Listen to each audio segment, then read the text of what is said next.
लाडक्या बहिणीसाठी 4 कडक नियम लागू। आता जर बहिणींनी हे कागदपत्र जमा केलं नाही तर त्यांचे 1500 रुपये कायमचे बंद होणार। लाडकी बहीण योजनेचा 5 मिनिटापूर्वीच एक नवीन GR आला आहे, ज्यामध्ये KYC ची मुदतवाढ आणखी वाढवली आहे। पण लाडक्या बहिणींना एक कागदपत्र अंगणवाडी सेविकांकडे जमा करण्याचे आदेश सरकारने दिले आहेत। पहा, ही जर कागदपत्रे दिली नाहीत तर लाडक्या बहिणींचे पैसे बुडणार। इथून पुढे लाडक्या बहिणीला एकही रुपया जमा होणार नाही। तसेच ज्या बहिणींचे मागचे पैसे राहिले आहेत, म्हणजे डिसेंबर नोव्हेंबर असे पैसे जे मागचे राहिलेले आहेत, त्याचाही रुपया मिळणार नाही, सगळे पैसे बुडणार। पहा, महिलांसाठी अतिशय तातडीने हा आदेश स्वतः मुख्यमंत्र्यांनी दिलाय। लक्षात घ्या, या गोष्टीला हलक्यात घेऊ नका। कालपर्यंत सगळे वेगळे नियम होते। जानेवारीच्या हप्त्यासाठी निधी वितरणही झालं होतं, पण सरकारने अचानक बैठकीमध्ये हा निर्णय घेतलाय आणि बहिणींना तातडीने आदेश दिलाय। पहा, पूर्वी सगळ्या बहिणींना पैसे मिळायचे, पण आता तसं होणार नाही। 86 लाख बहिणी अपात्र केल्या जाणार आहेत, अशी देखील माहिती सूत्रांकडून समजलेली आहे। पहा, जर तुम्हाला अपात्र व्हायचं नसेल तर कोणते ते नवीन 4 नियम आहेत आणि कोणते एक कागदपत्र अंगणवाडी सेविकांना तातडीने जमा करायला सांगितले आहे, याची माहिती पाहिल्याशिवाय हा व्हिडिओ बंद करू नका। स्पष्टपणे मुख्यमंत्र्यांनी हा नवा GR काढलाय, ज्यामुळे आता या कागदपत्राशिवाय एकही रुपया तुमच्या खात्यात येणार नाही, असे कडक आदेश आता बँकांना दिले आहेत। 4 नियम महिलांसाठी लागू केले आहेत आणि त्यानुसारच पैशांचं वाटप होणार आहे। आज सकाळपासूनच याची अंमलबजावणी सुरू झालेली आहे आणि ज्यामुळे आज सकाळी 10 वाजता जवळपास 86 लाख महिला योजनेतून बाद करण्यात आलेले आहेत। अचानक इतक्या मोठ्या महिला कधीच अपात्र झाल्या नव्हत्या, पण आज सकाळी नव्या 4 नियमांमुळे 86 लाख महिला अपात्र झाल्या। लक्षात घ्या, हे नियम जुने नाहीयेत। पूर्वी 4 चाकी गाडी असली की महिला अपात्र व्हायच्या, किंवा घरामध्ये कोणी सरकारी नोकरदार असला की अपात्र व्हायच्या। पण लक्षात घ्या, आता जर तुमच्या घरात टीव्ही, त्याचबरोबर मोटरसायकल किंवा फ्रीज जरी असेल तरी देखील तुम्हाला मोठा प्रॉब्लेम होणार आहे, कारण की आता 4 कडक नियमांनुसारच पडताळणीचे आदेश आणि पैसे वाटपाचे आदेश त्या ठिकाणी देण्यात आलेले आहेत। पहा, पूर्वी काहीही चालायचं, कोणत्याही महिलांना पैसे यायचे, पण आता घरात टीव्ही, फ्रीज आणि मोटरसायकल अशा प्रकारच्या वस्तू जरी असल्या तरी देखील तुम्ही ही माहिती पूर्णतः पहा। आता घरात पूर्वी 4 चाकी गाडीचा नियम होता, पण आता 2 चाकी गाडी जरी तुमच्याकडे असेल तरी देखील तुमचे पैसे येण्यास अडचण येणार आहे। पहा, आजच्या व्हिडिओमध्ये आपण अतिशय महत्त्वाची आणि अर्जंट माहिती तुमच्यासाठी घेऊन आलोय। पहा, 10 वाजताच हा सगळ्यात मोठा निर्णय घेतला गेला आणि त्यामुळे 86 लाख महिलांचे पैसे आता बुडणार आहेत। लक्षात घ्या, फार मोठी ही रिस्क आहे। लक्षात घ्या, 2026 नुकतेच सुरू झाले, जानेवारीचा हप्ता अजून मिळाला नाही, तोच नवा GR आला आहे। जानेवारीपासून डिसेंबरपर्यंतचे सगळे हप्ते तुम्हाला त्या ठिकाणी मिळवायचे असतील तर एक कागदपत्र तुम्हाला आत्ताच्या आत्ता अंगणवाडी सेविकांना जमा करायचे आहे आणि 4 नियमांत तुम्ही बसता का नाही हे देखील लक्षपूर्वक जाणून घ्यायचे आहे। पहा, मग व्हिडिओमध्ये आपण सगळ्यात आधी पाहतो की ते कोणते कागदपत्र जमा करायचे आहे की ज्यामुळे तुमचे पैसे नियमितपणे चालू राहतील आणि कोणते ते 4 नियम आहेत की ज्यामुळे तुम्ही यामध्ये अपात्र होऊ शकता। पहा, या व्हिडिओचा एकही भाग तुम्ही जर सोडून दिला तर तुमचे पैसे 100% बंद होऊन जातील। लक्षात घ्या, ही योजना पुढचे 5 वर्षे चालणार आहे। 5 वर्षांचा हिशोब केला तर एका वर्षाचे तुम्हाला 18,000 रुपये मिळतात आणि असे तुम्हाला 5 वर्षांचे पाहिले तर जवळपास 90,000 रुपये मिळतात। त्याचं नुकसान होऊ शकतं, त्यामुळे लक्ष देऊन ही माहिती पाहायची आहे। पहा, GR हा आत्ताच आलेला आहे। काल रात्रीच मोठ्या बैठकीत हा निर्णय झालेला आहे आणि म्हणूनच बऱ्याच महिलांना ही माहिती अजून नाहीये। महिला शांत बसून आहेत, त्यांना वाटतंय की आपोआप पैसे जमा होतील। पण लक्षात घ्या, आधी 4 चाकी गाडीचा विषय होता, पण आता दुचाकी गाडी, त्याचबरोबर घरातील वस्तू आणि रेशन कार्डचा सुद्धा महत्त्वाचा नियम आलेला आहे। त्यामुळे लक्ष देऊन ही माहिती पहा। खुद्द मुख्यमंत्र्यांनी काल रात्री झालेल्या कॅबिनेट बैठकीत KYCच्या कामाचा आढावा घेतला। त्या तपासणीत असं दिसून आलं की निम्म्यापेक्षा जास्त महिलांची KYC अजूनही बाकी आहे आणि ज्यांनी केली आहे त्यांच्या माहितीमध्ये मोठ्या चुका सापडल्या आहेत। यामुळे ज्या महिलांच्या KYC मध्ये चुका आहेत त्यांचे पैसे थांबवले जाणार आहेत। तसंच ज्यांची प्रक्रिया बाकी आहे त्यांच्यासाठी मुख्यमंत्र्यांनी कडक इशारा दिला आहे। आता ज्या स्त्रिया या 4 नियमांचं पालन करणार नाहीत आणि मुख्यमंत्र्यांनी सांगितलेलं ते एक कागदपत्र देणार नाहीत, त्यांचे सर्व हप्ते रोखले जातील आणि पूर्वी दिलेले पैसे सुद्धा परत घेतले जाऊ शकतात। प्रशासनाने महिलांच्या बाबतीत अत्यंत कडक आणि मोठा निर्णय घेतला आहे, कारण शासनाच्या लक्षात आलं आहे की अनेक श्रीमंत महिलांकडे भरपूर पैसा आहे, घरात 4-5 मार्गांनी उत्पन्न येते, घरचे सर्व सदस्य नोकरीला आहेत, स्वतःच्या मालकीच्या 4 चाकी गाड्या आहेत आणि आर्थिक स्थिती चांगली असूनही त्या लाभ घेत आहेत। सरकारने अत्यंत गुपित पद्धतीने काल तपासणीचा अहवाल पाहिला असून त्या चौकशीत अनेक धक्कादायक गोष्टी समोर आल्या आहेत। म्हणूनच प्रशासनाने आता एका विशिष्ट कागदपत्राची मागणी केली आहे। जर हे पत्र नसेल तर भविष्यातील कोणतीही रक्कम तुमच्या खात्यात येणार नाही। राज्य सरकार आता 2 हप्ते एकाच वेळी देण्याच्या तयारीत असून महिलांना 25,000 रुपयांची विशेष मदत देण्याचं नियोजन करीत आहे. मात्र जर संबंधित कागदपत्र दिलं नाही तर कोणताही लाभ पुढे देऊ नका, असे स्पष्ट आदेश स्वतः महिला व बाल विकास मंत्री अदिती तटकरे यांनी दिले आहेत. लाडक्या बहिणींसाठी सरकारने नेमके कोणते कागदपत्र गरजेचे केले आहे, ते 4 नवीन नियम कोणते आहेत, कोणत्या महिला तपासणीमध्ये अपात्र ठरल्या आहेत, केवायसी साठी कोणती नवीन पद्धत आली आहे आणि केवायसी केलेल्या कोणत्या महिलांचे पैसे आता बंद होणार आहेत, हे सर्व सविस्तर तपशील आपण या व्हिडिओमध्ये बघणार आहोत. जर तुम्हाला तुमचा लाभ नेहमीसाठी सुरू ठेवायचा असेल आणि दरमहा 1500 रुपये खात्यात हवे असतील तर हा व्हिडिओ शेवटपर्यंत पहा, कारण हा व्हिडिओ अर्धवट सोडणं ही तुमची मोठी चूक ठरू शकते. कारण या GR मधील महत्त्वाची माहिती तुमची योजना ठरवणार आहे, त्यामुळे व्हिडिओ पूर्ण पहा. बघा, सरकारनं लाडक्या बहिणींसाठी नियमांची मोठी अंमलबजावणी केली आहे. 4 नवीन अटी घातल्या गेल्या असून कालच्या निर्णयानुसार एक कागदपत्र अंगणवाडी ताईंकडे देणं सक्तीचं केलं आहे. आधी सर्व महिलांना सहजपणे पैसे मिळत होते, प्रत्येक जिल्ह्यात वाटप होत होतं. पण सरकारने आता वाटप करण्याच्या पद्धतीत बदल केला आहे.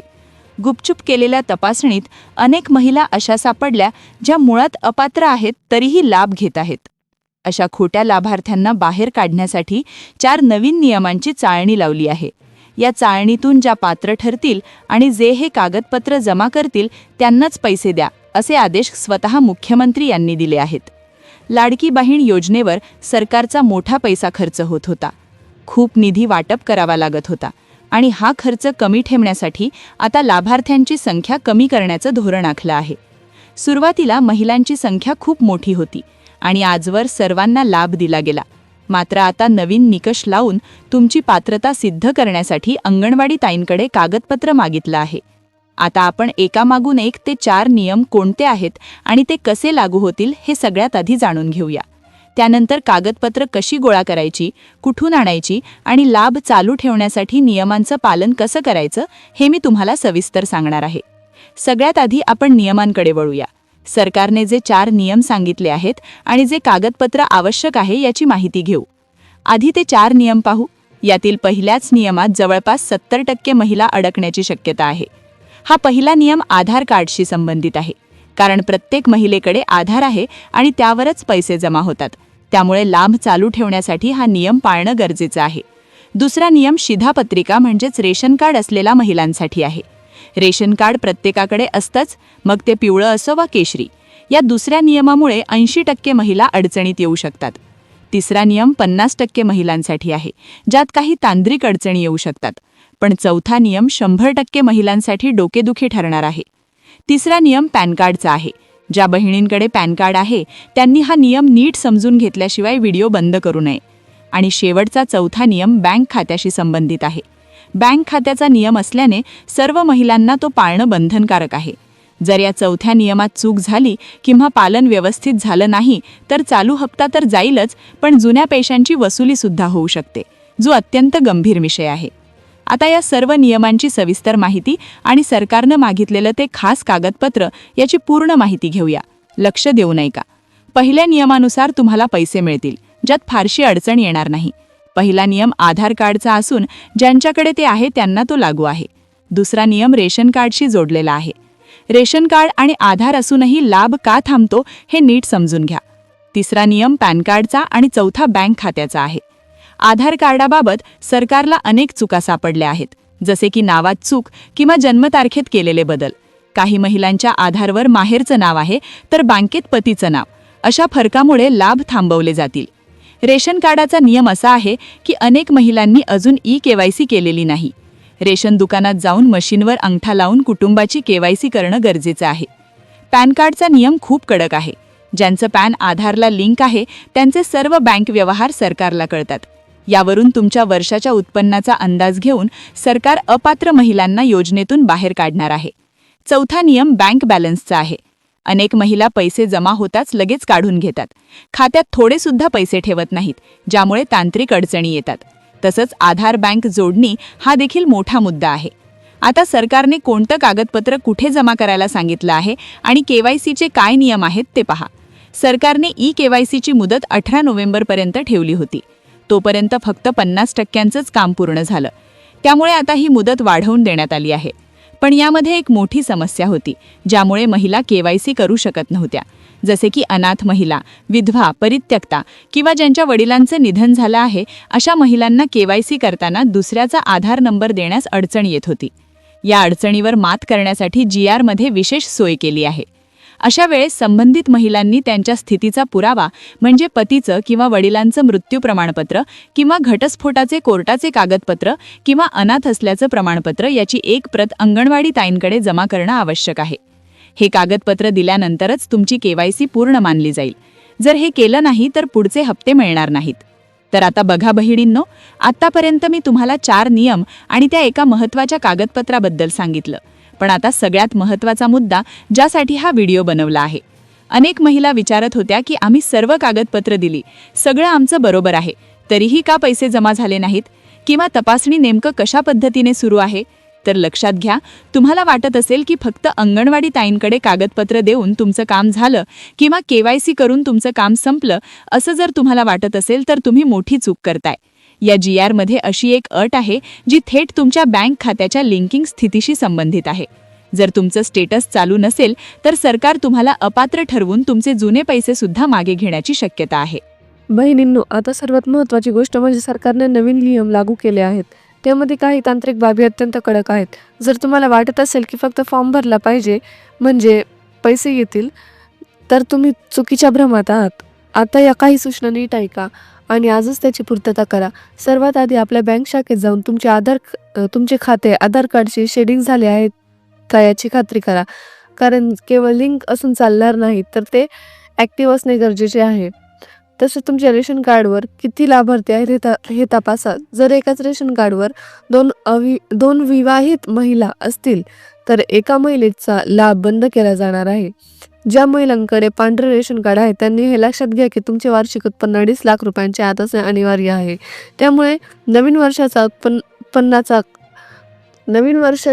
उत्पन्नाचा दाखला काढून तो स्वतःकडे तयारी ठेवा. तुमच्या आधार कार्डवर आणि बँक खात्यावर तुमची एकसारखे आहे का याची खात्री करा. कारण नावात किंवा स्पेलिंगमध्ये छोटीशी जरी चूक असेल तर तुमची KYC रिजेक्ट होईल. यासोबत अनेक महिला खाते पूर्णपणे कोरे ठेवतात. तसे न करता खात्यात किमान शिल्लक म्हणजेच मिनिमम बॅलन्स ठेवा, जेणेकरून तुमचे खाते बंद होणार नाही. बहिणींनो, हे नियम तुमच्या फायद्यासाठी आहेत, जेणेकरून खऱ्या गरजूंना हा लाभ मिळत राहील. तुम्हाला काय वाटते, सरकारने हे नियम लावून योग्य केले की अयोग्य? तुमचे किती महिन्यांचे पैसे अद्याप बाकी आहेत? तुमची जी काही तक्रार असेल किंवा शंका असेल ते खाली कमेंटमध्ये नक्की सांगा. तुमच्या प्रत्येक कमेंटची दखल घेतली जाईल. त्यामुळे जास्तीत जास्त कमेंट करा आणि हा व्हिडिओ इतर गरजू बहिणींना नक्की शेअर करा.